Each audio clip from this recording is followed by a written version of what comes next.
Assalamualaikum warahmatullahi wabarakatuh.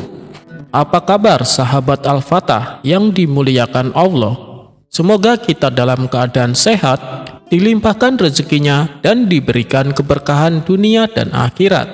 Amin ya robbal alamin.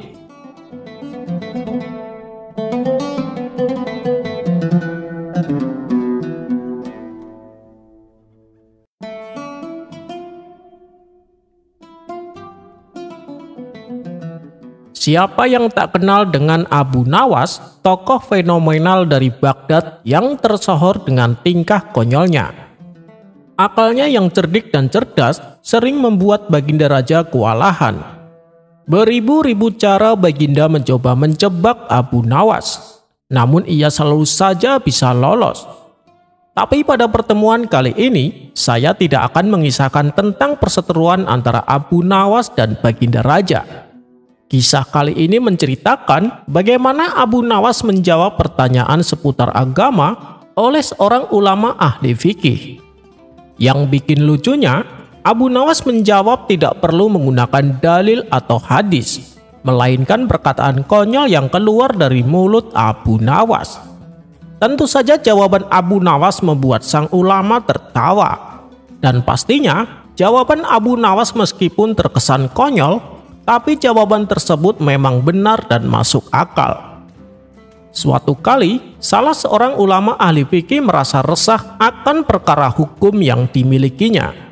Karena merasa masih belum menemukan jawaban, sang ulama berniat menemui Abu Nawas. Mungkin Abu Nawas bisa menjawab masalah ini, batin sang ulama dalam hati. Singkat cerita, bertemulah sang ulama dengan Abu Nawas. Tanpa basa-basi, sang ulama pun mengutarakan keresahannya. Wahai Abu Nawas, aku ada persoalan yang sampai saat ini tak kutemukan jawabannya. Aku membutuhkan pertolonganmu. Aku ingin mendengar apa pendapatmu. Semoga engkau mendapatkan balasan dari Allah atas kebaikanmu, kata sang ulama membuka percakapan. Keresahan apa yang kau hadapi? Katakan saja padaku, timpal Abu Nawas. Begini Abu Nawas, menurutmu mana yang lebih utama? Berjalan di depan iring-iringan jenazah atau di belakangnya? Tanya sang ulama. Dengan entengnya Abu Nawas menjawab, wahai Tuan Syekh, jangan terlalu serius dan resah dengan perihal urusan remeh-temeh seperti ini. Sang ulama kembali berkata, iya, tapi saya penasaran Abu Nawas. Kalau menurutmu sendiri, mana yang lebih utama? Saya benar-benar ingin tahu pendapatmu. Kemudian Abu Nawas menjelaskan, kalau menurutku sih, sama saja Tuan Syekh. Berjalanlah sesukamu, mau di depannya, di belakangnya, di sebelah kanan, atau di sebelah kiri. Semua itu sama saja menurut saya. Asal jangan kau naiki keranda jenazahnya. Orang-orang pasti akan menyuruhmu untuk turun. Keseriusan ulama fikih yang tadinya menyimak uraian Abu Nawas berubah menjadi tawa. Sang ulama fikih itu pun pergi dengan rasa puas dan tertawa sepanjang perjalanan.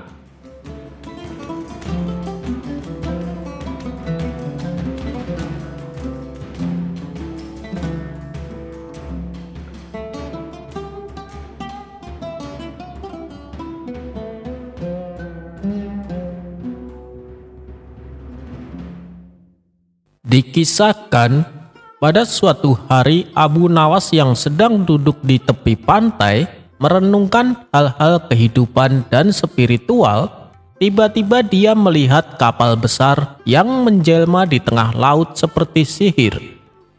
Kapal itu tidak seperti kapal biasa. Ia memiliki layar yang terbuat dari kain sutra yang berkilauan dan lambungnya terbuat dari emas murni. Abu Nawas yang selalu tertarik dengan petualangan baru segera berlari menuju kapal ajaib tersebut. Ketika dia mencapai kapal, pintunya terbuka dengan sendirinya.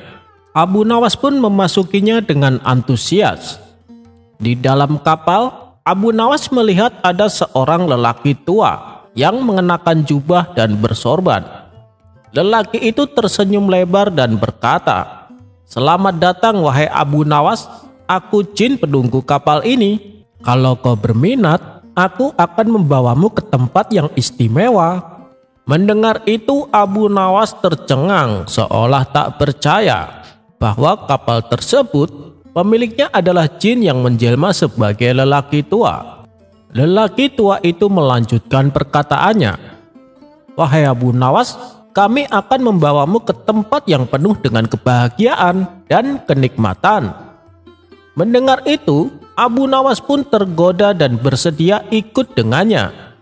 Namun setelah kapal berlayar lumayan jauh, Abu Nawas menangkap gelagat yang mencurigakan. Ia merasa khawatir kalau dirinya akan dibawa ke alam jin dan dipaksa menetap di sana selamanya. Kemudian dengan akal cerdiknya, Abu Nawas berusaha supaya bisa kembali ke daratan. "Wahai kakek tua, apakah di tempat yang kau janjikan ada makanan enak?" "Tentu saja ada, Abu Nawas. Kamu bisa makan apa saja dan semuanya enak-enak," jawab lelaki tua. "Apakah di sana juga ada minuman segar?" tanya Abu Nawas kembali. "Itu juga ada, Abu Nawas. Di sana ada segala jenis minuman yang kamu inginkan," balasnya dengan tersenyum lebar. Abu Nawas berkata, "Baiklah, kita putar balik kapal ini dan kembali ke daratan. Karena saya baru saja ingat bahwa saya meninggalkan makan siang enak di rumah." Lelaki tua itu terkejut dan membalas, "Tapi Abu Nawas, kita sudah menempuh separuh dari perjalanan." Abu Nawas kembali berkata, "Tidak apa-apa, aku hanya ingin mengambil makan siangku dulu." "Tidak bisa, Abu Nawas, aku tak akan membiarkanmu kembali pulang ke daratan. Bukankah sudah aku beritahu, di sana juga ada makanan dan minuman yang enak," balas lelaki tua. "Anda ini bagaimana sih? Aku akan mengambil makan siangku hanya untuk perbandingan. Manakah makanan yang lebih enak? Apakah makanan di alam jin ataukah di alam manusia? Kalau ternyata di alam jin lebih enak, aku akan mengajak beberapa kawanku untuk ikut serta denganku. Tapi kalau ternyata tidak enak, aku akan mengejek kalian bahwasanya kalian adalah jin terbodoh yang pernah aku temui. Hidangan makanan saja tidak tahu mana yang enak dan yang tidak enak," jelas Abu Nawas. Mendengar itu lelaki tua tersebut menjadi tersinggung dan sakit hati. Ia yakin betul bahwa makanan di tempatnya adalah makanan terlezat yang pernah ada. Bahkan makanan manusia manapun tidak ada yang bisa menandinginya. "Baiklah, kita putar kembali kapalnya," kata lelaki tua dengan menahan emosinya. Kemudian kapal ajaib itu segera berputar dan membawanya kembali ke pantai. Setelah sampai di tujuan, Abu Nawas langsung turun dari kapal sambil tertawa-tawa. Dia merasa bahwa dunia ini sudah cukup baik baginya, dan dia lebih suka menikmati hidup dengan keadaan yang sederhana. Sementara jin yang menjelma menjadi lelaki tua bertambah geram karena telah dibohongi Abu Nawas. Namun ia tak bisa berbuat apa-apa karena Abu Nawas sudah turun dari kapalnya. Tak berselang lama, kapal ajaib dan jin penghuninya seketika menghilang dari pandangan.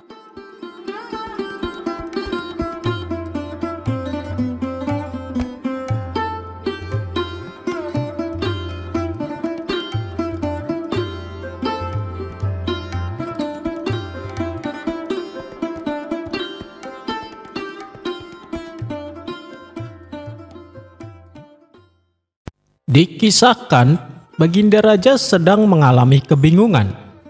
Pasalnya ia belum juga menemukan sosok orang yang tepat untuk menjadi hakim istana.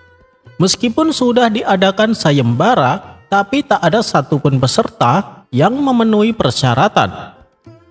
"Kenapa tidak Abu Nawas saja, Paduka?" saran penasehat istana. "Dia tidak akan mau. Kalaupun diancam akan dihukum, pasti dia memilih untuk dihukum daripada menjadi hakim," jawab Baginda Raja.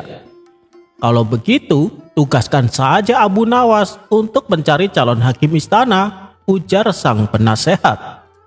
Benar juga katamu. Baiklah, cepat panggil Abu Nawas kemari, perintah Baginda Raja. Maka berangkatlah beberapa utusan istana menemui Abu Nawas di rumahnya. Tuan Abu, Anda diperintah Paduka untuk menghadapnya sekarang, kata mereka. Awalnya Abu Nawas mengira dirinya dipanggil untuk menjadi hakim. Bilang saja sama Paduka, aku tidak mau datang, jelas Abu Nawas. Tenang Tuan Abu, tujuan Baginda Raja menyuruh Tuan Abu menghadap hanya untuk meminta saran, tutur mereka. Saran? Saran apa? Tanya Abu Nawas. Mengenai sosok yang pantas jadi hakim, dan Tuan Abu diperintahkan untuk mencari orangnya, jawab mereka. Ya sudah, kalian pulang saja dulu, nanti aku akan menyusul, sekalian membawakan orangnya, balas Abu Nawas. Singkat cerita, berangkatlah Abu Nawas ke istana bersama orang yang akan dijadikan hakim.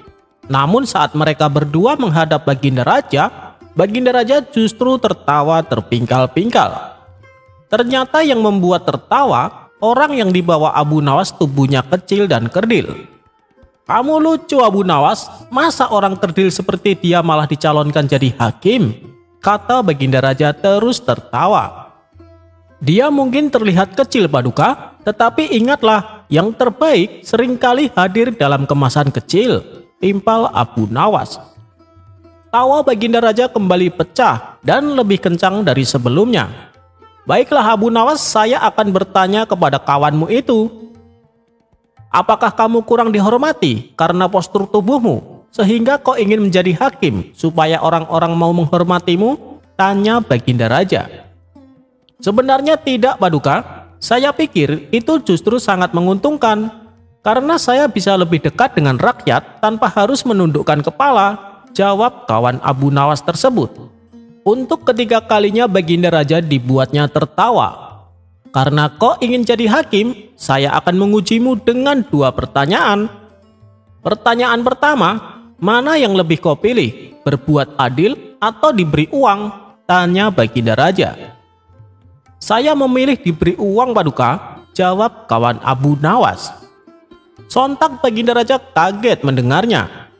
Kamu ini aneh, dari sekian banyak peserta yang ikut sayembara, rata-rata mereka menjawab pilih berbuat adil. Kenapa kau malah pilih sebaliknya? Berarti kau rela berbuat tidak adil, asalkan bisa mendapat uang, tanya Baginda Raja. Maksudnya bukan begitu Paduka, sifat jujur dan adil sudah melekat pada diri saya. Kenapa saya harus memilihnya? Sedangkan saya adalah orang miskin, tentu saja saya pilih uang.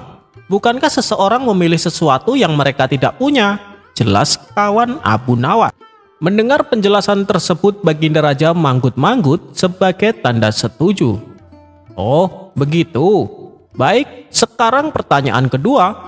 Bila kamu menghadapi suatu kasus di mana ada seorang maling tapi menuduh korban sebagai malingnya, sedangkan kamu tidak tahu mana malingnya dan mana korbannya, bagaimana caramu untuk mengungkap kebenaran dalam kasus yang rumit ini? Tanya Baginda Raja. Itu sih mudah saja Paduka, suruh mereka berdua memasuki rumah kosong. Setelah mereka berdua masuk ke dalamnya, kita teriakin pencuri, pencuri. Nah, salah satu dari mereka pasti akan berlari keluar, dan sudah dipastikan dialah pencurinya yang asli.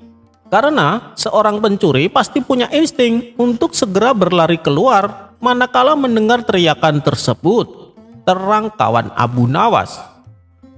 Baginda Raja pun tersenyum puas dengan jawaban kawan Abu Nawas itu, dan kemudian Baginda Raja mengangkatnya sebagai hakim istana yang baru.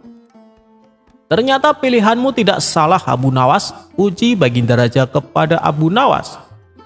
Baginda Raja yang awalnya meremehkan postur badannya, akhirnya menyadari bahwa kebijaksanaan tidak terbatas pada ukuran tubuh.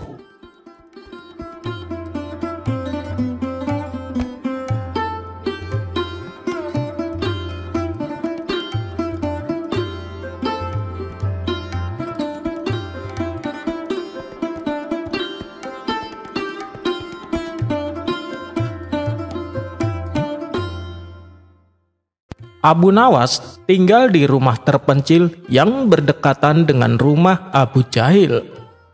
Setiap kali Abu Nawas mendapatkan uang dari menjual kayu, ia mengumpulkannya lalu disembunyikan di dalam tanah tepat di samping rumahnya. Kapan saja ia butuh uang, Abu Nawas menggali tanah tersebut dan mengambil seperlunya, kemudian menguburnya lagi sisanya. Suatu malam, saat Abu Nawas menyembunyikan uang di dalam tanah, diam-diam Abu Jahil mengintip dari balik jendela. Ia penasaran dengan apa yang dilakukan Abu Nawas. Ketika Abu Nawas sudah masuk ke dalam rumah, Abu Jahil mendatangi tanah tempat Abu Nawas menyimpan uangnya. Setelah digali, Abu Jahil terkejut melihat banyak sekali uang di dalamnya. Tanpa pikir panjang, ia langsung mengambil semua uang tersebut. Dan keesokan paginya, saat Abu Nawas akan belanja ke pasar, ia menggali tanah untuk mengambil beberapa keping uang. Namun ternyata seluruh uangnya telah hilang. Waduh, aku harus menemukan nih siapa pelakunya, pikir Abu Nawas. Kemudian pada sore harinya, Abu Nawas kembali menyimpan uang 5 dirham di dalam tanah seperti biasanya. Setelah malam menjelang, Abu Nawas mengintip dari balik jendela rumahnya. Dan tidak lama berselang, Abu Jahil mendatangi tempat di mana Abu Nawas menyimpan uang tersebut. Ia menggali tanah tersebut dan mengambil uang 5 dirham di dalamnya. Dari sinilah Abu Nawas baru mengetahui ternyata Abu Jahil adalah pelakunya. Tapi karena tak ingin membuat keributan dan tak ingin mempermalukan Abu Jahil, Abu Nawas punya rencana lain agar uang yang dicurinya bisa kembali. Esok harinya Abu Nawas mendatangi Abu Jahil dan mengajaknya ngobrol. Abu Nawas bersikap seolah-olah sedang tidak kehilangan uang, sehingga membuat Abu Jahil percaya diri dan tidak merasa khawatir. Di tengah-tengah obrolannya Abu Nawas berkata, "Wahai Abu Jahil, maukah kau menolongku?" pinta Abu Nawas. "Katakan saja, apa yang bisa aku lakukan?" tanya Abu Jahil. "Begini Abu Jahil, tolong bantu aku menghitung semua uang simpananku," kata Abu Nawas. "Baik, dengan senang hati, sebutkan jumlah uang simpananmu," balas Abu Jahil. Abu Nawas lalu memberitahu jumlah uang yang ia simpan di dalam peti ada 700 dinar. Dan yang ia simpan di lemari ada 300 dinar. Tak lupa Abu Nawas juga menyebutkan uang yang ia pendam di dalam tanah di samping rumahnya sejumlah 1000 dinar. Setelah itu Abu Jahil mulai menghitungnya dan jumlah total uang simpanan Abu Nawas adalah 2000 dinar. "Sekarang aku minta saranmu wahai Abu Jahil," ucap Abu Nawas. "Katakanlah," balas Abu Jahil. "Nanti malam aku ingin menyimpan semua uangku di dalam tanah di samping rumah. Bagaimana menurutmu?" tanya Abu Nawas. "Itu ide yang bagus. Ambillah semua uang yang ada di peti dan lemari. Lalu sembunyikan di dalam tanah tersebut menjadi satu," tutur Abu Jahil. "Apa kau yakin itu aman?" tanya Abu Nawas kembali. "Tentu saja aman Abu Nawas. Kenapa kau khawatir?" ujar Abu Jahil. "Soalnya aku juga belum sempat memeriksa uang yang ada di dalam tanah tersebut. Apakah jumlahnya berkurang atau masih utuh?" tutur Abu Nawas. Sejenak Abu Jahil terdiam. Dalam hati ia berkata, "Waduh, aku harus segera mengembalikan uang yang telah aku curi, supaya Abu Nawas mau menaruh semua uangnya di situ.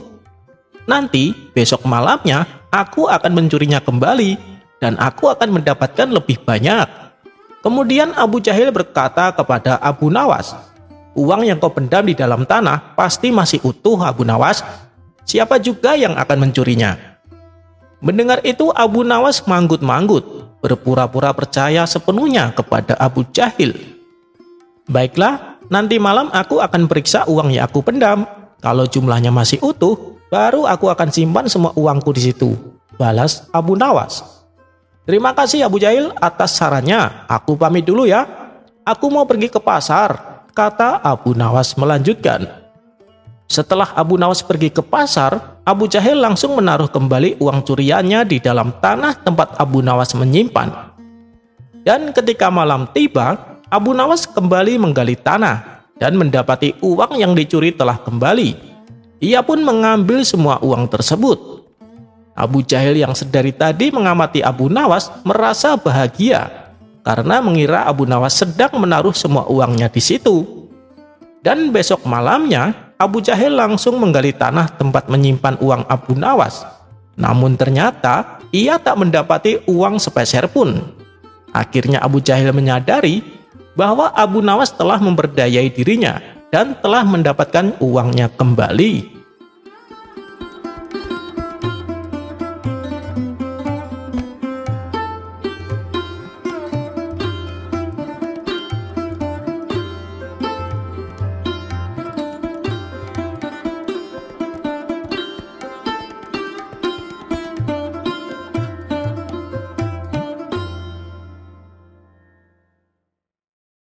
Pada suatu ketika, Abu Nawas berpergian ke luar kota.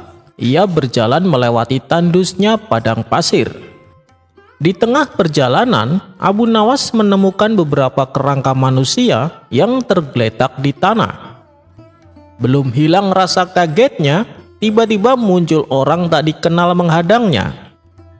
Rupanya, dia adalah orang gila yang terkenal sangat kejam. Dengan membawa golok di tangannya, orang gila itu menghampiri Abu Nawas. "Hei, siapa kamu?"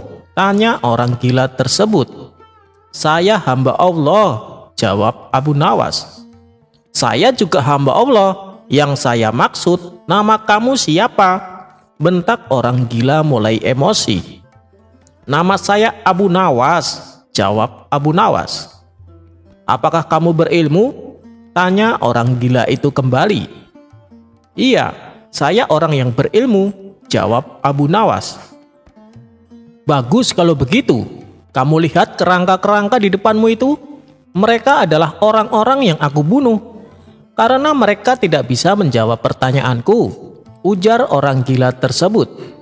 "Dan kali ini adalah giliranmu.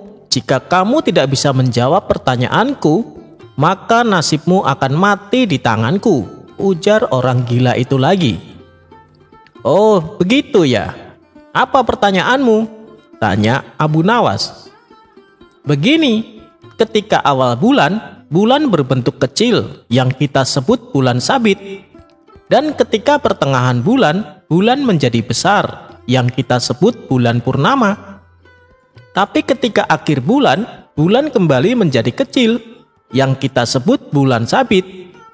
Pertanyaanku adalah, kenapa di awal bulan dan di akhir bulan, bulan berbentuk kecil?" tanya si orang gila. "Aduh, kamu ini sangat bodoh ya. Ya jelas di awal bulan bulannya masih kecil, karena saat itu Tuhan sedang membuat bulan agar menjadi besar. Setelah bulan menjadi besar di pertengahan bulan, lalu Tuhan memotong-motong bulan purnama menjadi kepingan-kepingan kecil. Kepingan-kepingan tersebut lalu Tuhan jadikan bintang yang bertebaran di langit. Oleh sebab itulah kenapa di awal bulan dan di akhir bulan, bulannya bentuknya jadi kecil," kata Abu Nawas menjelaskan. Mendengar jawaban Abu Nawas, orang gila itu langsung merebut tangan Abu Nawas dan menciumnya. "Luar biasa. Ternyata jawabanmu sesuai dengan yang aku pikirkan." Abu Nawas pun lalu dipersilahkan untuk melanjutkan perjalanannya.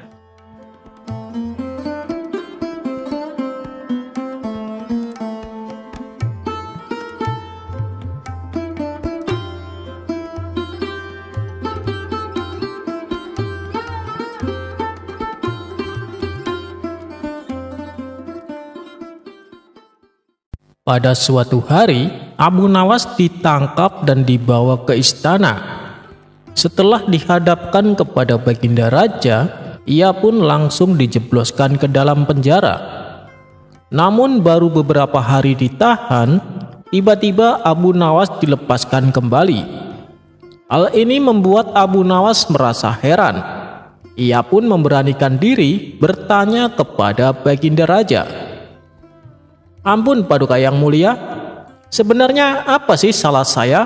Kenapa saya tiba-tiba di penjara dan kemudian dibebaskan? Tanya Abu Nawas. Kamu tidak suka saya bebaskan? Kalau begitu, nanti saya akan masukkan kamu lagi ke penjara, tugas Baginda Raja. Ampun Paduka yang mulia, tentu saja saya tak ingin di penjara. Saya hanya ingin tahu kenapa saya diperlakukan seperti ini. Apa kesalahan saya? Tanya Abu Nawas kembali. Sudahlah, kamu pulang saja sebelum saya berubah pikiran, balas Baginda Raja. Karena takut akan kembali ditahan, Abu Nawas langsung meninggalkan kerajaan.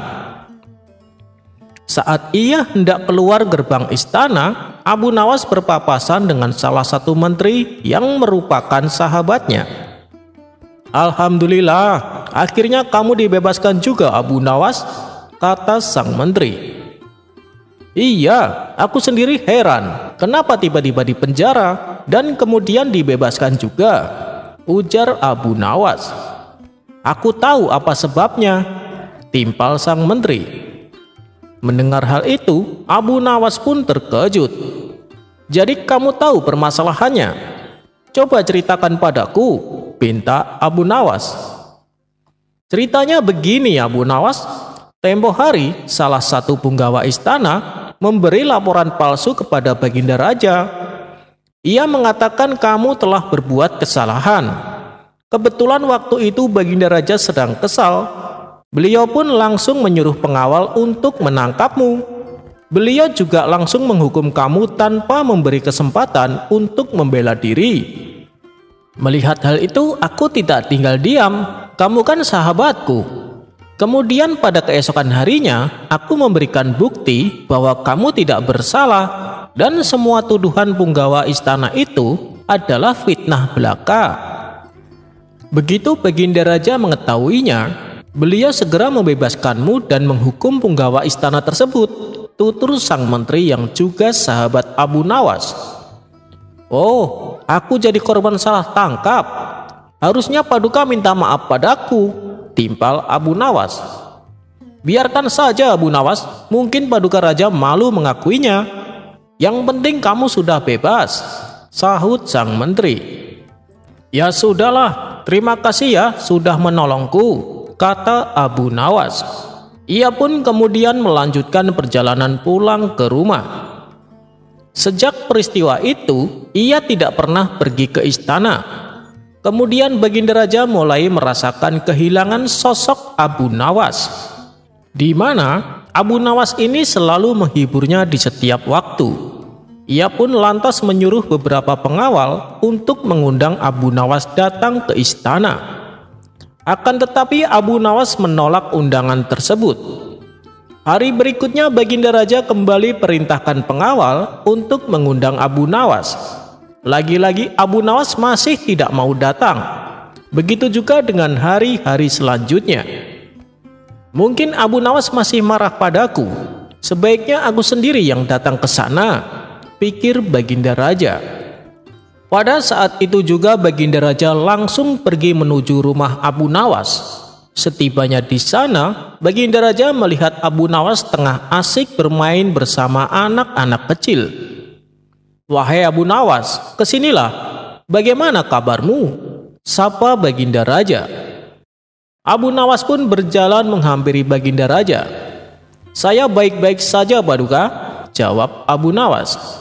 Kamu kenapa tak mau datang ke istana, malah memilih bermain sama anak-anak kecil? Tanya Baginda Raja. Jangan salah Paduka, dengan bermain bersama anak-anak, saya mendapatkan pelajaran berharga, jawab Abu Nawas. Mendengar hal itu, Baginda Raja pun heran. Bagaimana mungkin Abu Nawas? Coba beritahu aku, pinta sang raja. Paduka mungkin belum tahu bahwa anak kecil mempunyai 3 sifat yang jarang dimiliki oleh orang dewasa, apalagi oleh seorang penguasa, jelas Abu Nawas. Oh ya, apa itu? Tanya Baginda Raja bertambah penasaran. Pertama, jika dia tidak tahu, dia tidak malu untuk bertanya. Dia juga tidak takut untuk mencoba hal baru. Dan yang lebih penting, anak kecil tidak merasa malu untuk mengakui kesalahannya, tutur Abu Nawas. Sontak Baginda Raja terdiam. Ia mulai memahami arah perkataan Abu Nawas. Baiklah, saya minta maaf, saya khilaf Abu Nawas karena telah berbuat zolim kepadamu, sesal Baginda Raja. Setelah Baginda Raja mengutarakan permintaan maafnya, Abu Nawas pun tersenyum dan memaafkannya.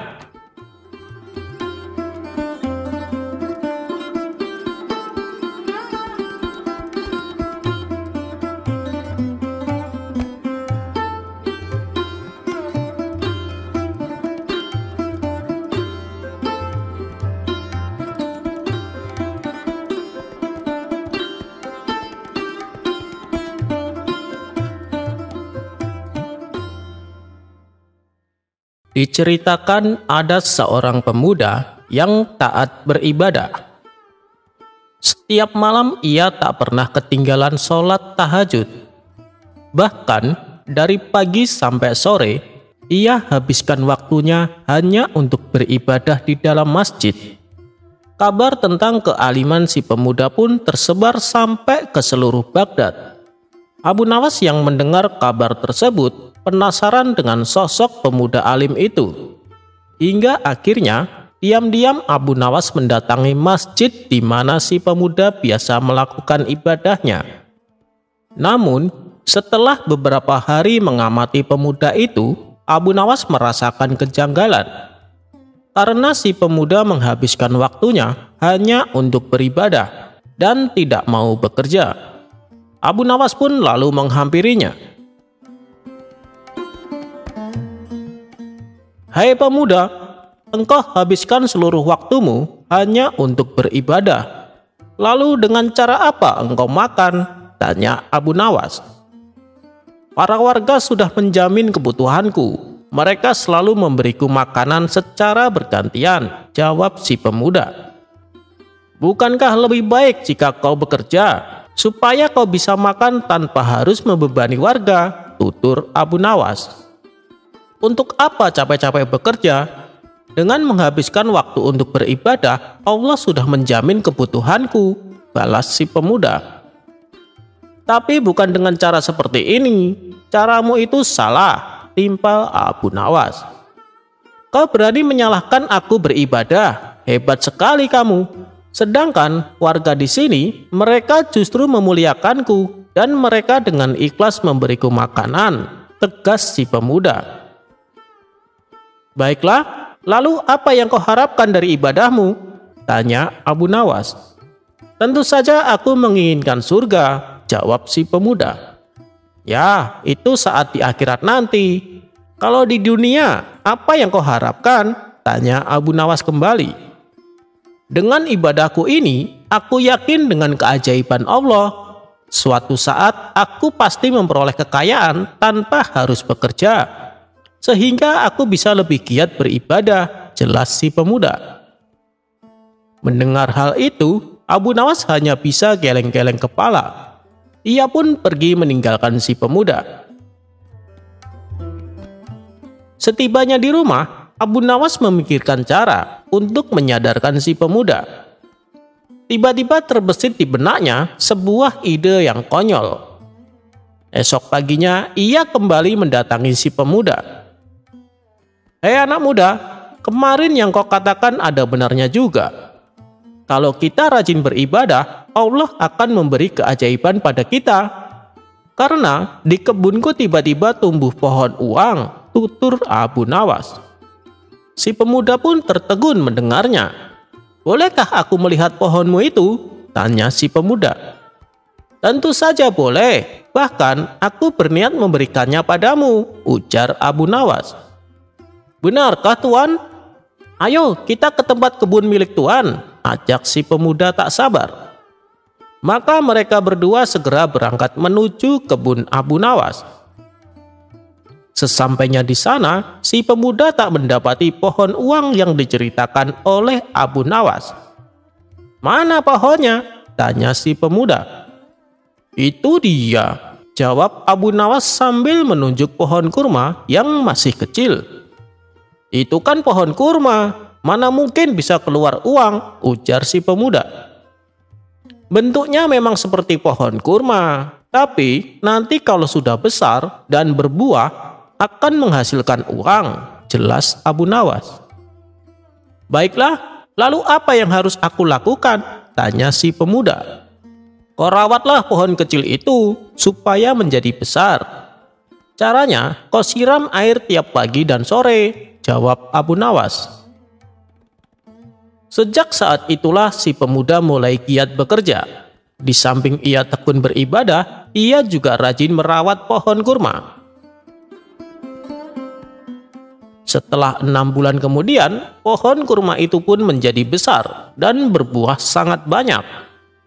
Akan tetapi si pemuda merasa kecewa dan berkata kepada Abu Nawas, "Anda pembohong, Tuan. Saya sudah capek-capek merawat pohon itu, tapi tak ada uang yang keluar," kata si pemuda merasa kesal. "Bukankah buah kurma itu uang? Kau petik semuanya dan jualah ke pasar," saran Abu Nawas. Karena sudah terlanjur bersusah payah, si pemuda pun melakukan apa yang disarankan. Dan benar saja, setelah semua buah kurmanya laku terjual, ia mendapatkan uang yang lumayan banyak. Seketika, rasa kecewa si pemuda terobati. Wajahnya menjadi ceria dan bahagia. "Bagaimana? Apakah kau masih berminat untuk merawat pohon kurma?" tanya Abu Nawas. "Iya, Tuan Abu, saya masih berminat," jawab pemuda itu penuh semangat. "Nah, begitu dong. Ibadah tetap harus kita jalankan. Tapi kita juga harus bekerja. Rasulullah sendiri selain berdakwah, beliau juga bekerja untuk mencari nafkah. Padahal kalau Rasulullah mau, beliau tinggal berdoa tanpa bekerja, dan apapun keinginan beliau pasti akan dikabulkan. Tapi beliau ingin memberi contoh kepada umatnya bahwa mencari nafkah itu juga hukumnya wajib. Apalagi kalau bekerja diniatkan ibadah, misalnya untuk menafkahi keluarganya, dan selebihnya untuk bersedekah, maka akan mendapatkan 2 keuntungan, yaitu keuntungan secara materi dan juga keuntungan pahala," tutur Abu Nawas. Setelah mendengar penuturan Abu Nawas, si pemuda pun mulai menyadari atas kekeliruannya, dan ia berjanji mulai saat itu ia akan rajin beribadah dan juga rajin bekerja.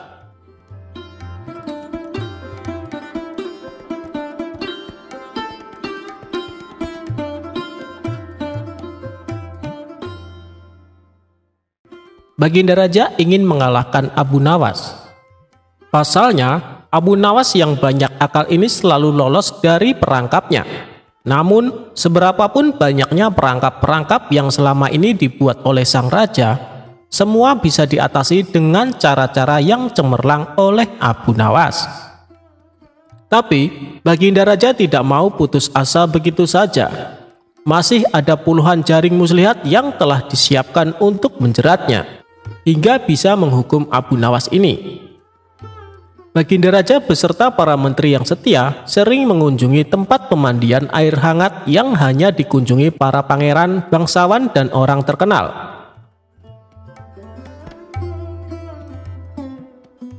Pada suatu sore yang cerah, ketika Baginda Raja beserta para menterinya berendam di kolam, sang raja tiba-tiba berkata kepada para menterinya,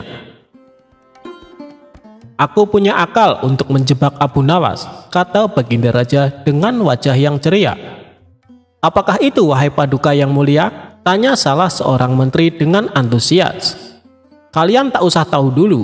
Aku hanya ingin kalian datang lebih dini besok sore. Jangan lupa, datanglah besok sebelum Abu Nawas datang, karena aku akan mengundangnya untuk mandi bersama kita," kata Baginda Raja memberi pengarahan.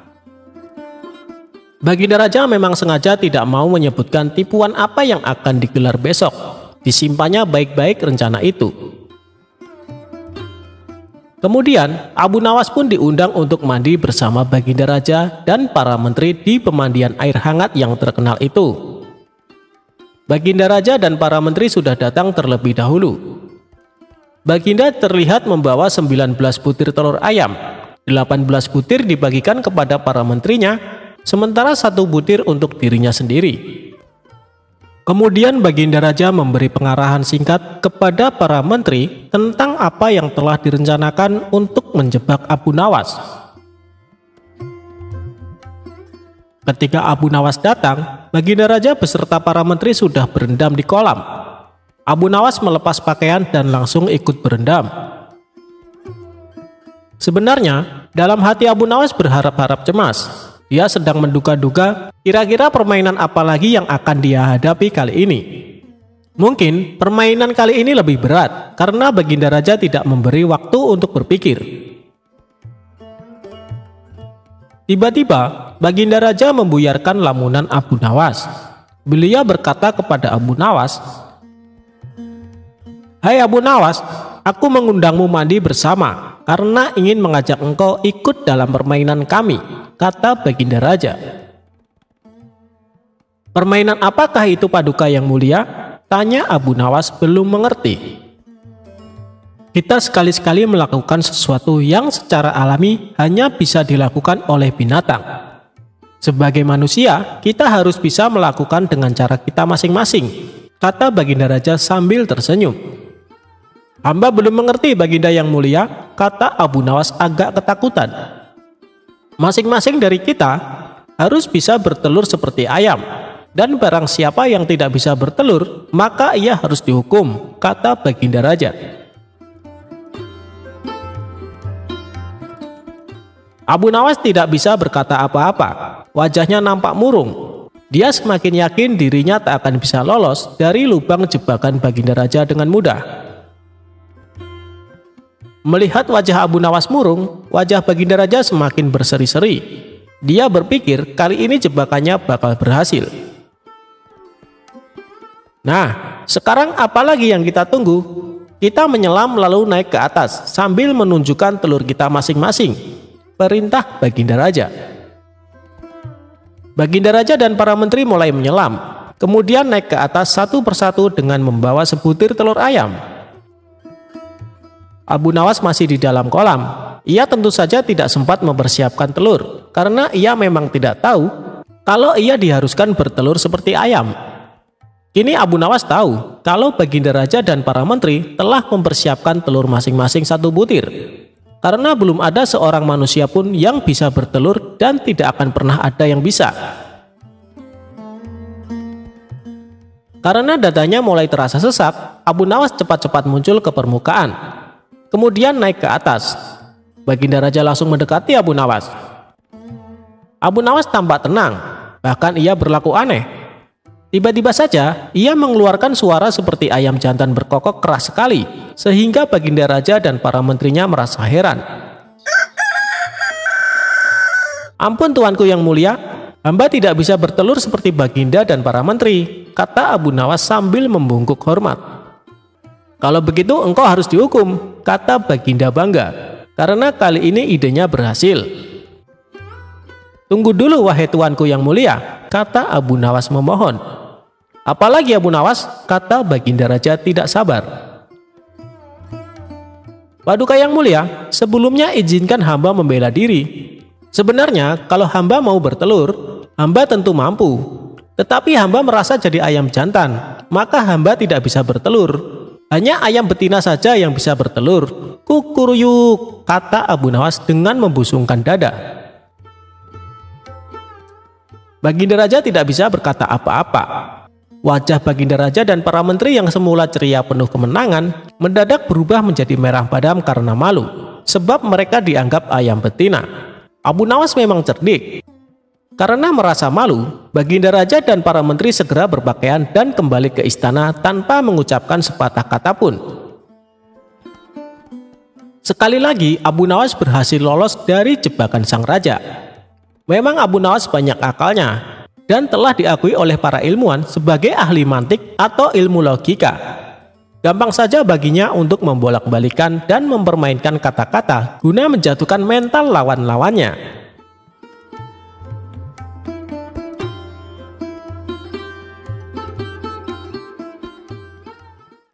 Memanah dengan gaya, Abu Nawas dapat hadiah.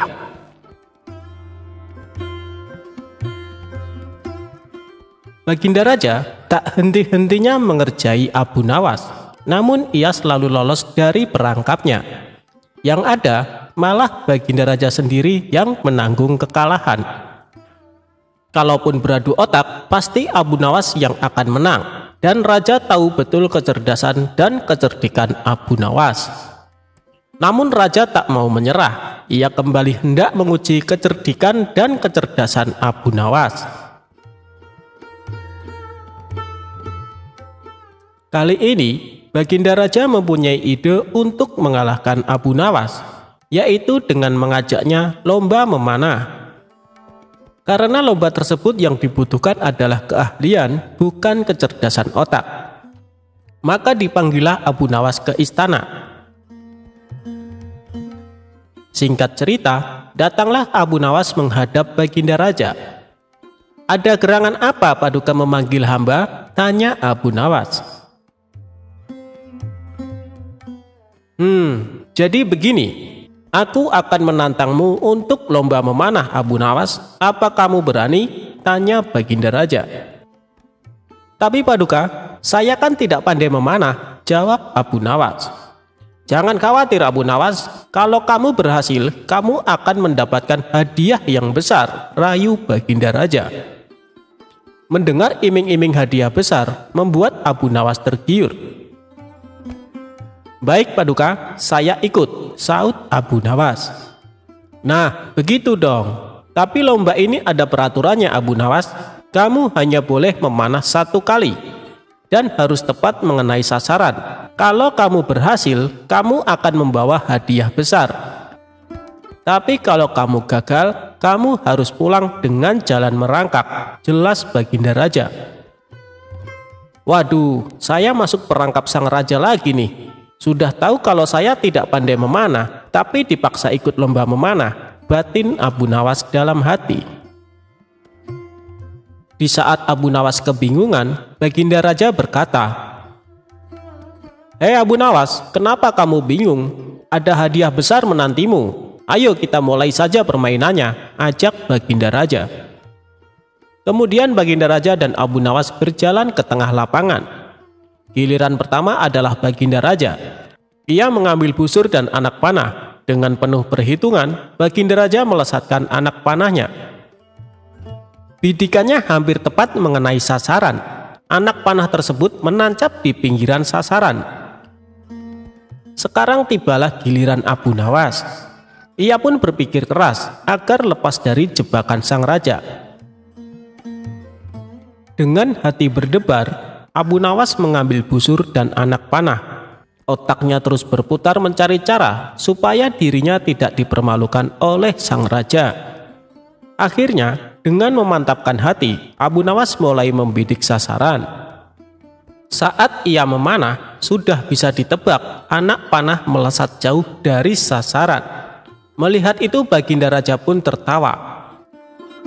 "Kamu kalah Abu Nawas, aku yang menang," teriaknya kegirangan.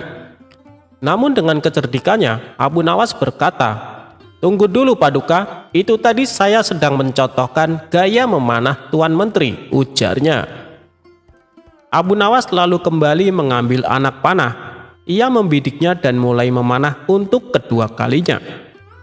Namun anak panah masih juga meleset jauh dari sasaran. Tapi sebelum Baginda berteriak kegirangan, Abu Nawas menyela duluan.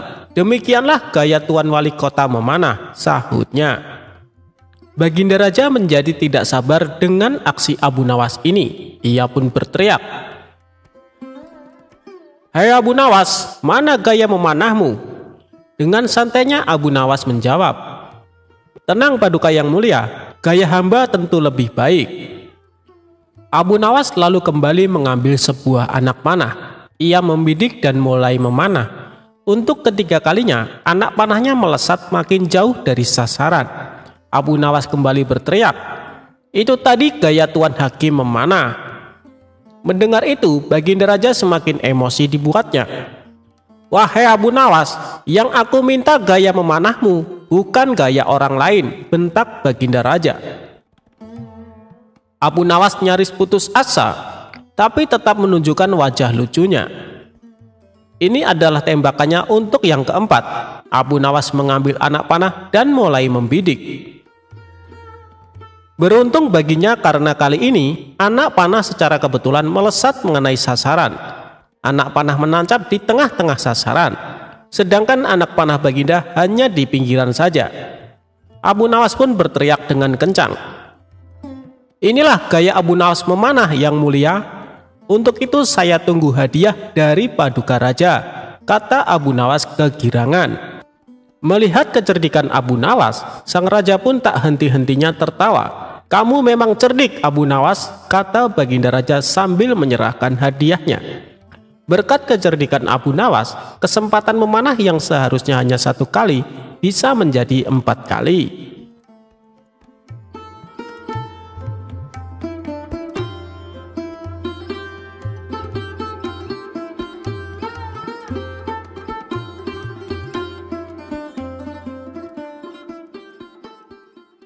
Prajurit sombong kena batunya.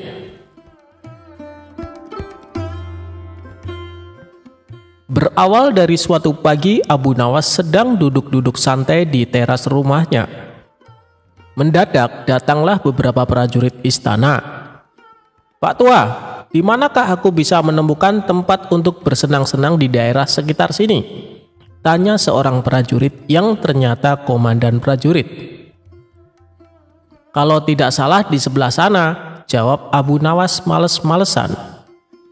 Di manakah tempat itu? Tanya prajurit lainnya dengan sifat yang tidak menghargai.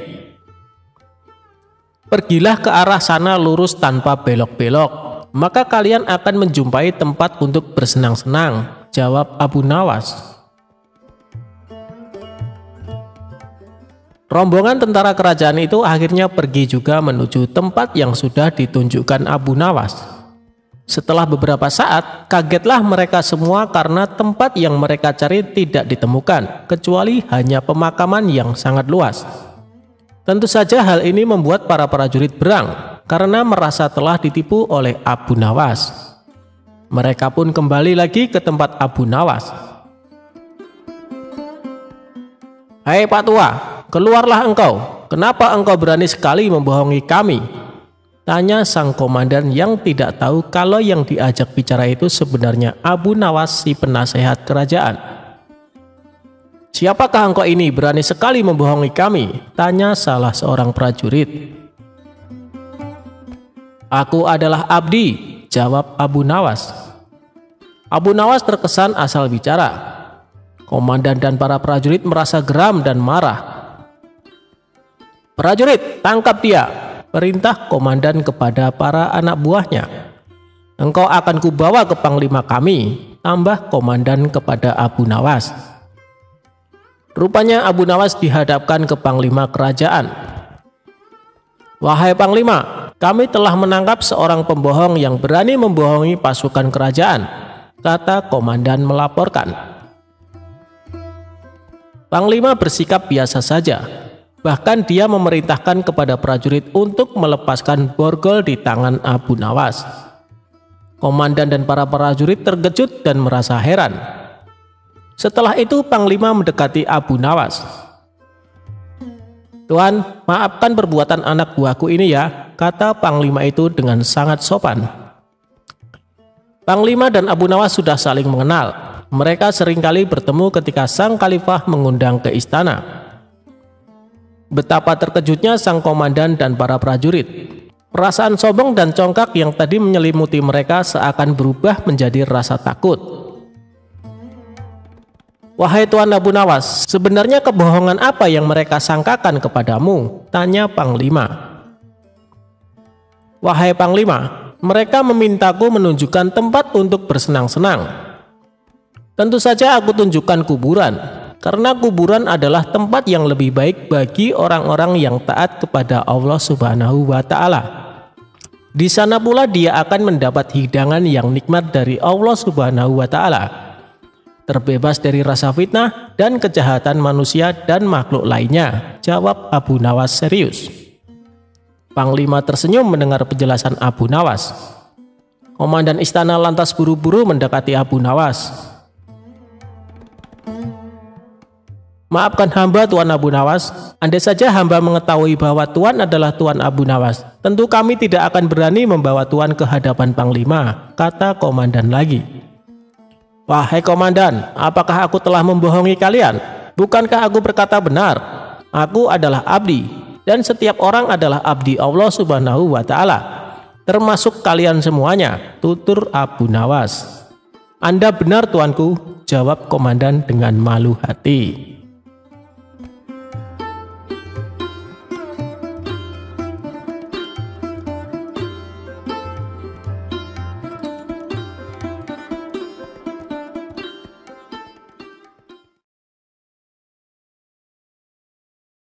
Inisiatif berlebihan bisa membawa celaka.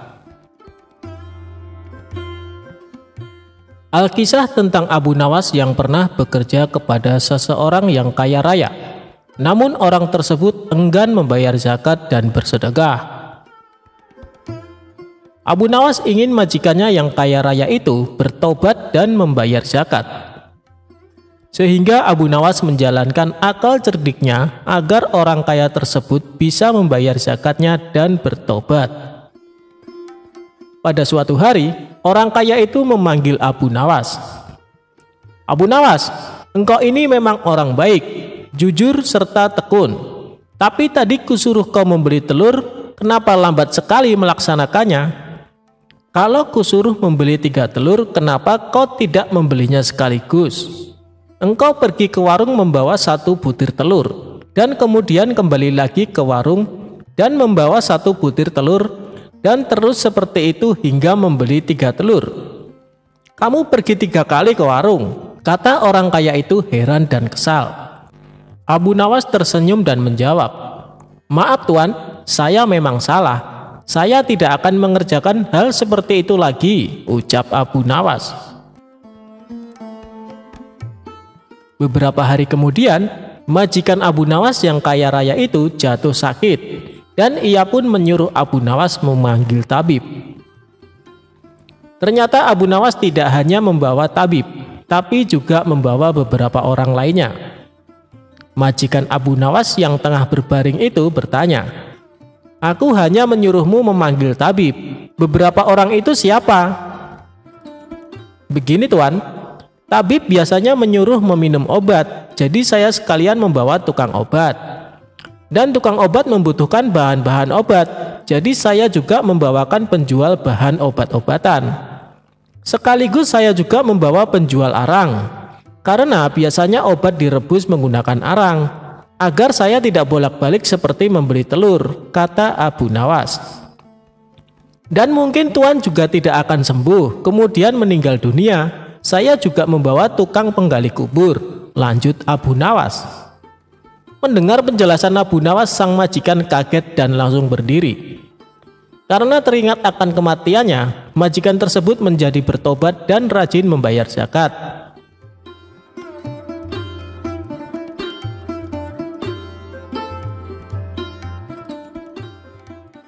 Ketika Abu Nawas menjadi pedagang garam.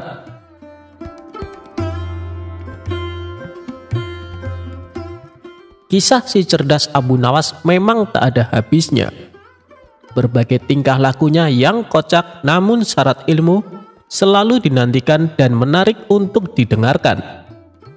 Kali ini dikisahkan Abu Nawas ingin menjadi pedagang garam. Musim kemarau yang berkepanjangan membuat Abu Nawas bingung untuk bercocok tanam. Sebelumnya ia sudah berusaha menanam kentang.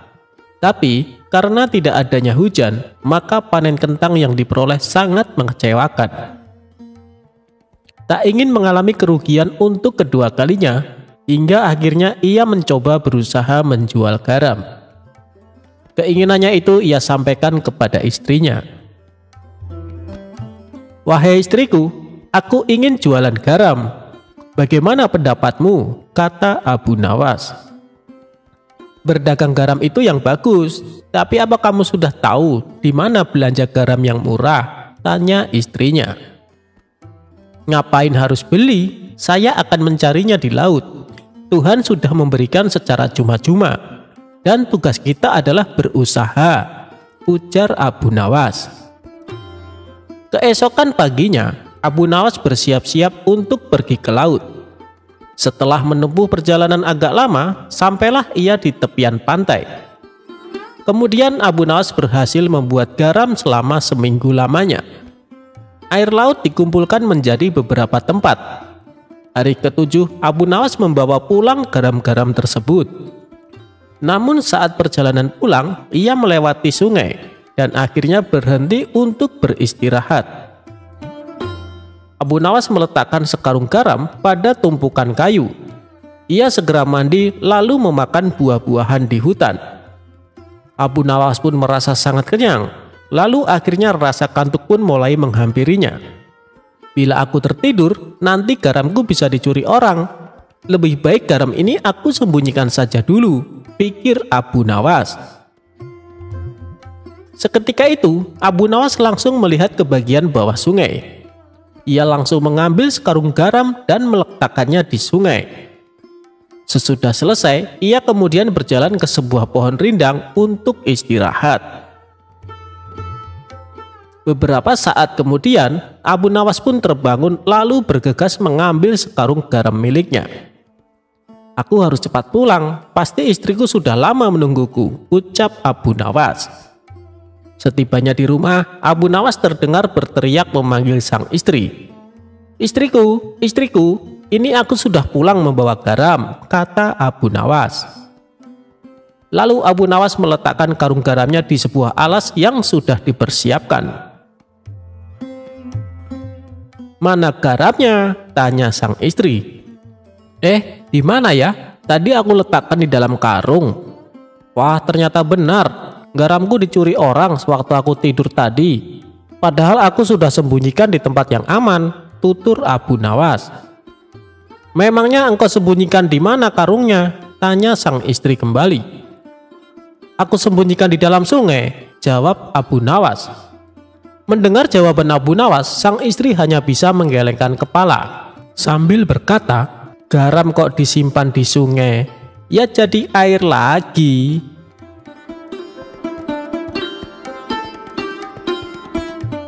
Dalam dunia sufi dikenal tokoh Abu Nawas atau disebut juga Abu Nuwas.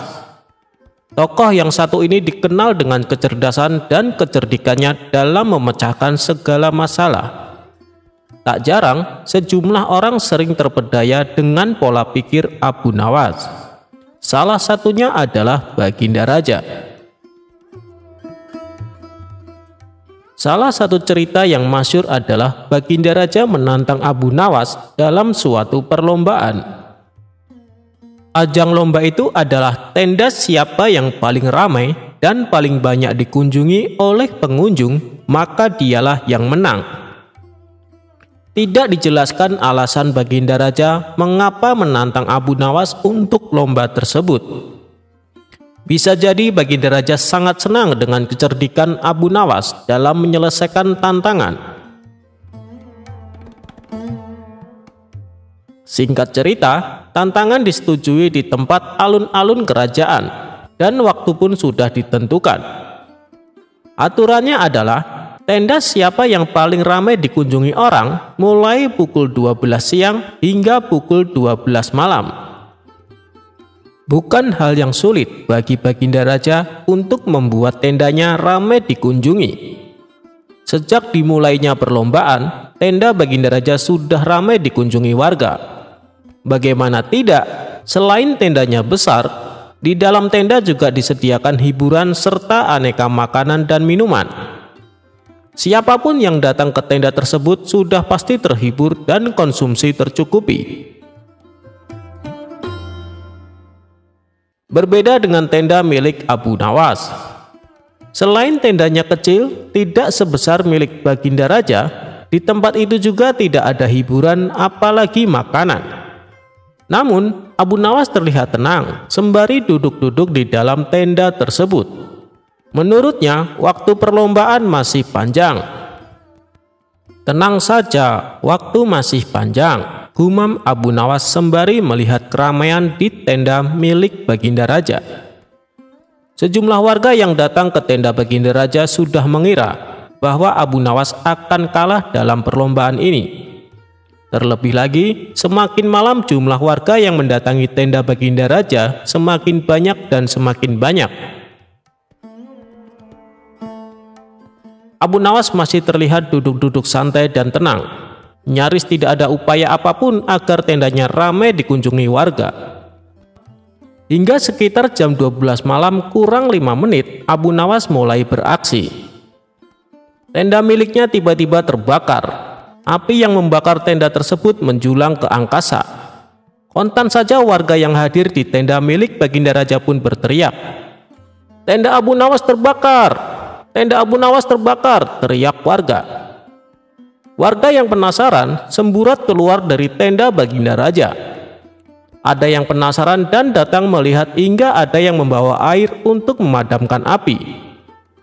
Tak ketinggalan, Baginda Raja pun ikut mendatangi tenda Abu Nawas. Nah, pas pukul 12 malam, semua orang yang ada di tenda Baginda Raja berpindah ke lokasi kebakaran. Tak ketinggalan, Baginda Raja pun datang ke lokasi. Nah, saya yang menang kan yang mulia? Lihat, semua orang termasuk Anda pun datang ke tenda saya tepat pukul 12 malam. Ujar Abu Nawas sembari tersenyum penuh kemenangan. Rupanya kebakaran itu disengaja oleh Abu Nawas untuk menarik perhatian orang-orang yang ada di tenda Baginda Raja. Termasuk Baginda Raja juga terkecoh untuk datang ke tenda Abu Nawas.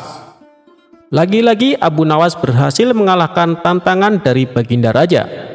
Baginda Raja pun hanya bisa geleng-geleng sembari mengakui kecerdikan Abu Nawas.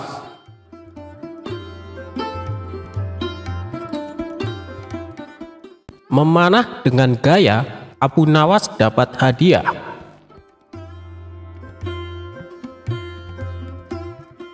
Baginda Raja tak henti-hentinya mengerjai Abu Nawas, namun ia selalu lolos dari perangkapnya.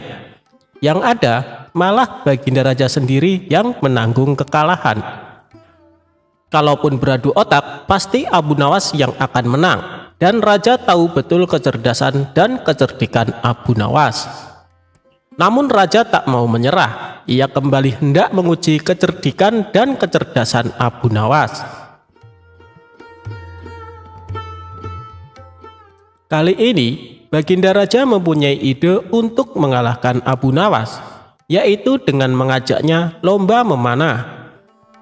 Karena lomba tersebut yang dibutuhkan adalah keahlian, bukan kecerdasan otak. Maka dipanggillah Abu Nawas ke istana. Singkat cerita, datanglah Abu Nawas menghadap Baginda Raja. "Ada gerangan apa Paduka memanggil hamba?" tanya Abu Nawas. Jadi begini. Aku akan menantangmu untuk lomba memanah Abu Nawas. Apa kamu berani? Tanya Baginda Raja. Tapi Paduka, saya kan tidak pandai memanah, jawab Abu Nawas. Jangan khawatir Abu Nawas, kalau kamu berhasil, kamu akan mendapatkan hadiah yang besar, rayu Baginda Raja. Mendengar iming-iming hadiah besar, membuat Abu Nawas tergiur. Baik Paduka, saya ikut, saut Abu Nawas. Nah, begitu dong. Tapi lomba ini ada peraturannya Abu Nawas. Kamu hanya boleh memanah 1 kali dan harus tepat mengenai sasaran. Kalau kamu berhasil, kamu akan membawa hadiah besar. Tapi kalau kamu gagal, kamu harus pulang dengan jalan merangkak, jelas Baginda Raja. Waduh, saya masuk perangkap sang raja lagi nih. Sudah tahu kalau saya tidak pandai memanah, tapi dipaksa ikut lomba memanah, batin Abu Nawas dalam hati. Di saat Abu Nawas kebingungan, Baginda Raja berkata, "Hei Abu Nawas, kenapa kamu bingung? Ada hadiah besar menantimu. Ayo kita mulai saja permainannya," ajak Baginda Raja. Kemudian Baginda Raja dan Abu Nawas berjalan ke tengah lapangan. Giliran pertama adalah Baginda Raja. Ia mengambil busur dan anak panah. Dengan penuh perhitungan, Baginda Raja melesatkan anak panahnya. Bidikannya hampir tepat mengenai sasaran. Anak panah tersebut menancap di pinggiran sasaran. Sekarang tibalah giliran Abu Nawas. Ia pun berpikir keras agar lepas dari jebakan sang raja. Dengan hati berdebar, Abu Nawas mengambil busur dan anak panah.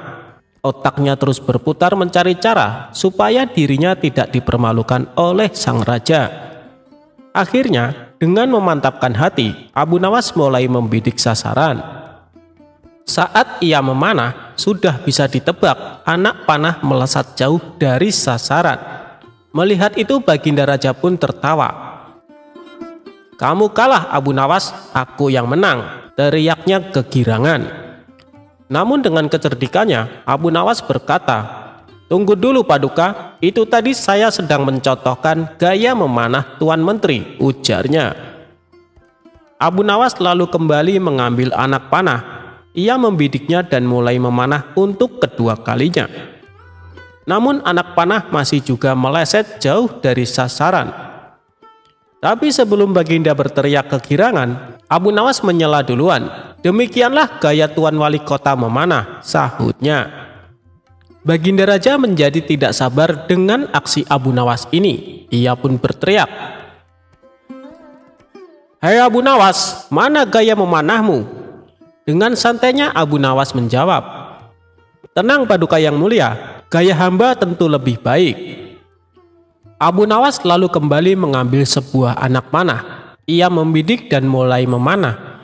Untuk ketiga kalinya, anak panahnya melesat makin jauh dari sasaran. Abu Nawas kembali berteriak, "Itu tadi gaya Tuan Hakim memanah." Mendengar itu, Baginda Raja semakin emosi dibuatnya. "Wahai Abu Nawas, yang aku minta gaya memanahmu, bukan gaya orang lain," bentak Baginda Raja. Abu Nawas nyaris putus asa, tapi tetap menunjukkan wajah lucunya. Ini adalah tembakannya untuk yang keempat. Abu Nawas mengambil anak panah dan mulai membidik. Beruntung baginya karena kali ini anak panah secara kebetulan melesat mengenai sasaran. Anak panah menancap di tengah-tengah sasaran, sedangkan anak panah Baginda hanya di pinggiran saja. Abu Nawas pun berteriak dengan kencang, "Inilah gaya Abu Nawas memanah yang mulia. Untuk itu saya tunggu hadiah dari Paduka Raja," kata Abu Nawas kegirangan. Melihat kecerdikan Abu Nawas, sang raja pun tak henti-hentinya tertawa. "Kamu memang cerdik Abu Nawas," kata Baginda Raja sambil menyerahkan hadiahnya. Berkat kecerdikan Abu Nawas, kesempatan memanah yang seharusnya hanya 1 kali bisa menjadi 4 kali.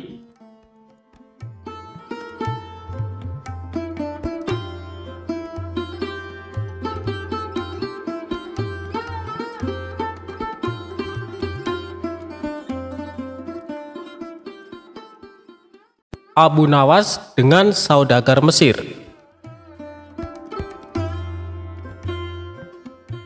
Diceritakan, suatu hari terdapat seorang saudagar dari Mesir yang datang ke kota Baghdad. Ia membawa berbagai macam barang dagangan yang tak lama seluruh dagangannya pun habis terjual. Sehingga saudagar tersebut berkemas untuk pulang ke negaranya. Namun, karena belum mendapat tumpangan kapal yang siap berlabuh, maka ia terpaksa untuk tinggal beberapa hari di Baghdad. Sembari menunggu labuhnya kapal, sang saudagar pun sedikit bersenang-senang menikmati keindahan kota Baghdad. Pada suatu malam, sang saudagar bermimpi menikahi seorang gadis anak dari penghulu. Dalam mimpi tersebut, ia juga telah memberikan seserahan perkawinan kepada pengantin wanita. Keesokan harinya ia lantas menceritakan mimpinya kepada teman-temannya yang lambat laun. Cerita tersebut terdengar di seluruh penjuru kota Baghdad, hingga terdengarlah di telinga sang penghulu Baghdad. Setelah mendengar kabar yang tersebar luas tersebut, maka sang penghulu cepat-cepat mendatangi saudagar Mesir dan bertanya, "Wahai saudagar, apa benar kau telah bermimpi menikahi anakku? Jika memang benar, engkau harus menyerahkan seserahan sesuai dengan di mimpimu itu." Sang saudagar pun menjawab, "Apa yang engkau ucapkan memang benar, wahai penghulu. Namun hal itu hanyalah sebuah mimpi saja. Kenyataannya saya tidak pernah menikahi putrimu." Mendengar jawaban sang saudagar, penghulu pun langsung marah. Lantas ia merampas seluruh harta benda sang saudagar sembari mengucapkan, "Seluruh harta bendamu ini sebenarnya tak akan cukup untuk menjadikanmu menikah dengan anakku." Seluruh harta benda sang saudagar langsung ia bawa pulang dan hanya menyisakan pakaian yang menempel di badan. Apa yang menimpa sang saudagar tak satupun orang yang menolong, bahkan tak ada yang menggubrisnya. Pada suatu hari, sang saudagar datang kepada sang istri untuk meminta tolong karena ia telah tak memiliki satupun uang dan harta. Ia ceritakanlah hal yang telah menimpanya pada saat di kota Baghdad. Sang istri pun sangat sedih dan kasihan dengan apa yang telah menimpa sang suami, sehingga dibawalah sang suami kepada Abu Nawas untuk meminta bantuan kepadanya. Sesampainya di rumah Abu Nawas, sang istri saudagar lantas menceritakan apa yang telah menimpa suaminya tersebut dan meminta Abu Nawas untuk menolong suaminya tersebut. Abu Nawas pun menyanggupinya, janji akan melaporkan masalah sang saudagar kepada Baginda Raja. Setelah istri saudagar kembali pulang ke rumahnya, Abu Nawas menyiapkan rencana dengan menyuruh semua murid-muridnya, "Wahai semua muridku, kalian pulanglah ke rumah masing-masing untuk mengambil pacul, linggis, dan lain-lainnya. Nanti sore kalian kembalilah ke sini." Seluruh murid Abu Nawas pun menuruti apa yang diperintahkan sang guru. Mereka berbondong-bondong pulang ke rumah masing-masing. Pada sore harinya, mereka kembali berkumpul di depan rumah sang guru dengan membawa berbagai alat yang telah diperintahkan sebelumnya. Setelah semua murid berkumpul, lantas Abu Nawas memberi tugas kepada mereka semua. "Wahai murid-muridku, malam ini pergilah kalian ke rumah sang penghulu. Rusaklah rumahnya. Jika ada yang bertanya, jangan pedulikan. Bilang saja kalau saya yang menyuruhmu." Para murid pun sontak mengiyakan perintah sang guru. Dengan cepat berbondong-bondong pergi ke rumah sang penghulu untuk merusak rumahnya. Singkat cerita, sementara sang penghulu sedang tidur di rumahnya, terdengar riuh yang membuat sang penghulu kaget terbangun dari tidurnya.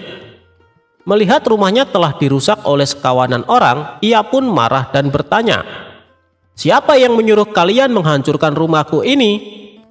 Salah satu murid Abu Nawas pun menjawab, "Yang menyuruh kita yakni tak lain adalah guru kami Abu Nawas." Mendengar jawaban dari seorang itu, sang penghulu pun menjadi marah dan akan melaporkan kasus ini kepada sang raja. Keesokan pagi harinya, sang penghulu menghadap sang raja guna meminta pertanggungjawaban dari Abu Nawas yang telah menyuruh para muridnya untuk merusak rumahnya. Abu Nawas pun dipanggillah oleh raja. Tak berselang lama, Abu Nawas pun menghadap raja bersama dengan sang saudagar Mesir. "Hai Abu Nawas, apa yang telah engkau perbuat? Berani-beraninya kau menyuruh para muridmu untuk merusak rumah sang penghulu Baghdad," ucap Baginda Raja. "Wahai tuanku, alasan mengapa saya telah berbuat seperti itu sesungguhnya karena perbuatan yang telah penghulu lakukan. Semalam saya perintahkan para murid hamba untuk merusak rumah penghulu. Hal tersebut hamba lakukan sebab sang penghulu telah melakukan perbuatan seperti itu juga. Jadi begini Baginda yang mulia, sang penghulu mendengar kabar ada seorang saudagar dari Mesir yang bermimpi telah menikahi anak sang penghulu serta telah memberikan seserahan kepada penghulu. Sang penghulu pun mendengar cerita tersebut, lantas menemui sang saudagar dan merampas semua harta bendanya. Mendengar cerita dari Abu Nawas, sang raja pun kaget dan segera memecat sang penghulu dari jabatannya. Harta yang telah dirampas pun kemudian dikembalikan kepada sang saudagar Mesir.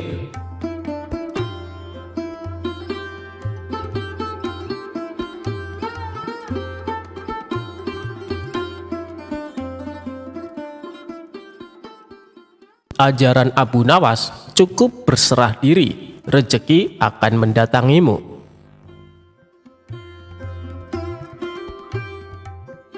Suatu hari, Baginda Raja mengundang sejumlah ulama untuk berkumpul di istana.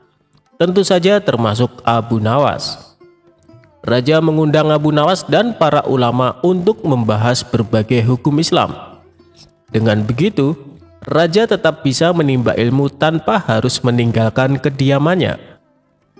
Ulama fikih menyampaikan keilmuan seputar halal haram dalam hukum agama Islam.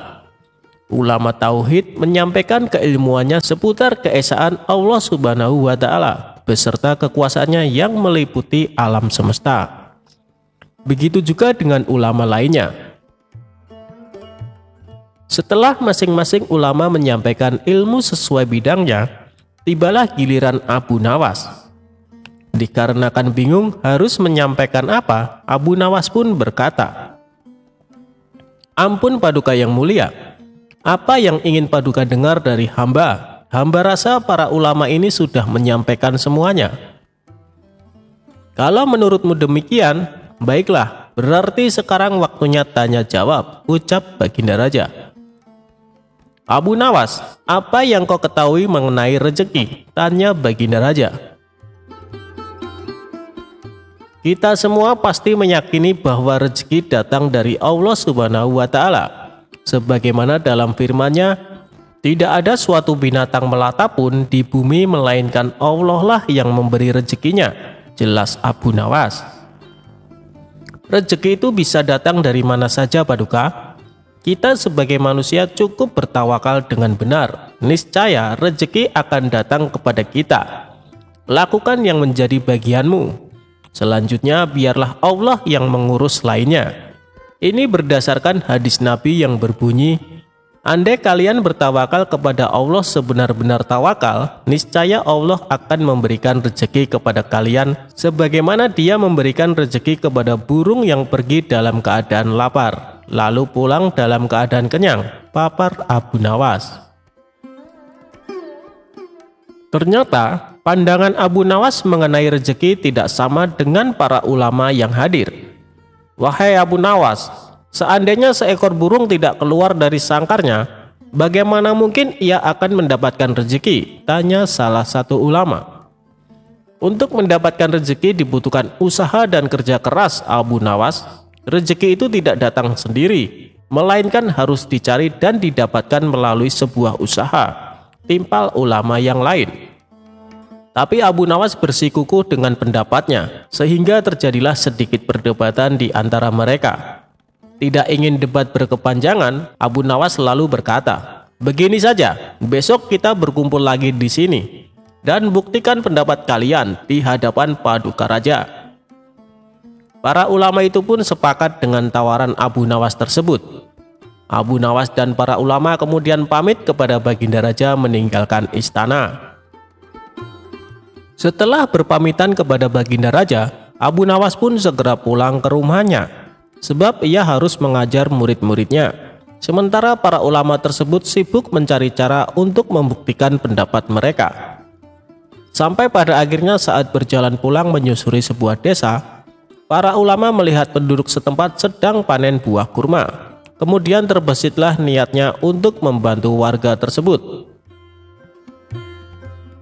Setelah selesai dengan pekerjaannya, para ulama ini mendapat imbalan beberapa ikat buah kurma dari warga setempat. Mereka senang bukan main. Para ulama itu senang bukan karena mendapatkan kurma, tetapi memiliki alasan untuk menyampaikan kepada Abu Nawas dan Baginda Raja bahwa pendapat mereka soal rezeki adalah benar. "Kita mendapatkan buah kurma karena berusaha dan bekerja, sedangkan Abu Nawas hanya diam di rumah. Mana mungkin dia mendapatkan kurma? Ini menunjukkan bahwa rezeki bisa didapat bila mencarinya dan bekerja. Jadi pendapat kita sudah benar. Besok kita bawa ini sebagai buktinya. Kita tunjukkan kepada Abu Nawas dan Baginda Raja," kata salah satu ulama kepada kawannya. Maka pada keesokan harinya para ulama ini datang ke istana. Sesampainya di sana, ternyata sudah ada Abu Nawas duduk di hadapan Baginda Raja. Melihat para ulama sudah datang, Baginda Raja segera menyambutnya. "Kemarilah, silakan duduk tuan-tuan," sambut Baginda Raja. Mereka lalu duduk bersebelahan dengan Abu Nawas. Salah satu ulama kemudian berkata, "Ampun Paduka yang mulia, sesuai dengan janji kami membawakan bukti atas pendapat kami. Kami rasa pendapat Abu Nawas kurang tepat. Justru pendapat kamilah yang lebih tepat." Mendengar hal itu, Baginda Raja pun bertanya, "Bukti apa yang kalian bawa?" Para ulama ini segera menunjukkan beberapa ikat buah kurma dan meletakkannya di hadapan Abu Nawas dan Baginda Raja. "Buah kurma ini kami dapatkan karena kemarin kami bekerja membantu warga panen kurma. Jadi mengenai pendapat Abu Nawas yang mengatakan seseorang cukup bertawakal dengan benar nanti rezeki akan datang sendiri, kami rasa pendapat tersebut kurang tepat Paduka. Pendapat kamilah yang lebih tepat, karena rezeki itu harus dicari. Seandainya kami tidak bekerja membantu warga, kurma ini tentu tidak akan sampai di tangan kami. Sedangkan Abu Nawas kemarin hanya berdiam diri di rumah. Apakah Abu Nawas mendapat kurma seperti kami? Tentu saja tidak Paduka, karena kemarin Abu Nawas tidak bekerja," kata ulama menjelaskan. "Yang kalian katakan itu benar sekali. Aku sependapat dengan kalian," sahut Baginda Raja. Mendengar itu, Abu Nawas hanya tersenyum serta mengambil kurma dan mencicipinya. Kemudian ia berkata, "Kemarin aku memang hanya di rumah seharian, karena aku harus mengerjakan tugasku sebagai guru, yaitu mengajar murid-muridku. Hari ini saat kalian bercerita tentang kurma, tiba-tiba saja saya jadi kepingin. Alhamdulillah kalian datang bukan hanya membawa ceritanya, tapi juga buah kurmanya untukku. Bukankah ini juga bagian dari rezeki yang datang tanpa sebab, seperti yang hamba ucapkan dulu Paduka? Cukup dengan tawakal yang benar kepada Allah, niscaya Allah akan memberikan rezeki. Lakukanlah yang menjadi tugasmu, selanjutnya biarlah Allah yang mengurus lainnya. Hamba melakukan tugas sebagai guru, lalu Allah mengirim kalian membawakan kurma untukku," ucap Abu Nawas tidak mau kalah. Mendengar penjelasan Abu Nawas, para ulama pun langsung tertawa satu sama lain. "Kamu memang cerdik Abu Nawas," puji Baginda Raja. Sementara para ulama ini meskipun berbeda pendapat tidak saling menyalahkan dan membenarkan pendapatnya sendiri. Begitulah indahnya Islam, saling menghormati meskipun berbeda pendapat.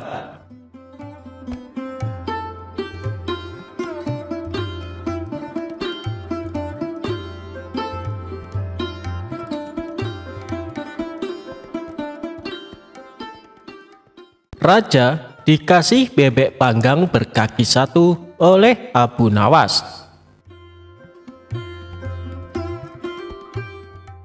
Suatu hari, Baginda Raja dikasih makanan lezat bebek panggang berkaki satu dari Abu Nawas. Berawal Abu Nawas diminta istrinya mengantarkan bebek panggang itu kepada Baginda Raja. Abu Nawas agak malas, sebab dia sendiri makan tanpa lauk. "Sudahlah, supaya Baginda Raja makin sayang sama kau suamiku," ujar istri Abu Nawas. Abu Nawas pun mengalah. Dengan berat hati ia menenteng bungkusan bebek panggang yang menggoda seleranya itu. Diam-diam Abu Nawas tidak tahan juga. Biar saja ku ambil pahanya yang satu itu," pikir Abu Nawas sembari mematahkan kaki itik tersebut. Tanpa pikir panjang, Abu Nawas pun memakannya. Akhirnya, Abu Nawas sampai juga ke istana dengan membawa bebek panggang berkaki satu menghadap Baginda Raja. Abu Nawas disambut Baginda Raja dengan ramah. Rupanya, ketika Abu Nawas datang, Baginda Raja juga sedang makan. "Apa yang kau bawa Abu Nawas?" tanya Baginda Raja melihat Abu Nawas menenteng sesuatu. Tanpa banyak cakap, Abu Nawas menyerahkan bawaannya kepada Baginda Raja. Bebek panggang. Gumam Baginda Raja tersenyum cerah. Belum lagi menikmati bebek panggang hadiah dari Abu Nawas, Baginda Raja terdiam beberapa saat mendapatinya hanya berkaki satu. Mengapa bebek panggang ini hanya berkaki satu, Abu Nawas? Tanya Baginda Raja dengan penasaran. Memang begitu Baginda, di negeri ini bebek-bebek hanya memiliki satu kaki. Kalau Baginda Raja tidak percaya, cobalah lihat di kolam, jawab Abu Nawas santai. Mereka berdua pun berjalan menuju kolam. Di sana banyak bebek-bebek berendam sambil mengangkat sebuah kakinya, sehingga tampak hanya berkaki satu. Lihatlah, kata Abu Nawas cengengesan. Di sini bebek hanya berkaki satu, lanjutnya sembari jarinya menunjuk gerombolan itik di kolam. Tentu saja Baginda Raja tidak mau ditipu, maka ia pun berteriak keras. Semua bebek kaget menurunkan kaki yang dilipat dan berterbangan. Tapi Abu Nawas juga tidak kehilangan akal. Subhanallah, katanya. Bahkan bebek pun takut pada keinginan Baginda Raja. Barangkali kalau Baginda meneriaki Paduka, Paduka akan ketakutan dan secara refleks menggandakan kaki jadi 4 dan kemudian terbang juga. Mata Baginda Raja melotot ke arah Abu Nawas, sepertinya marah. Tapi yang terjadi justru ledakan tawa Baginda Raja. Yuk kita makan sama-sama bebek panggang berkaki satu itu, ajak Baginda Raja. Abu Nawas pun makan dengan lahap. Alhamdulillah, rezeki memang enggak kemana, ujarnya sembari mengapungkan senyum di bibirnya.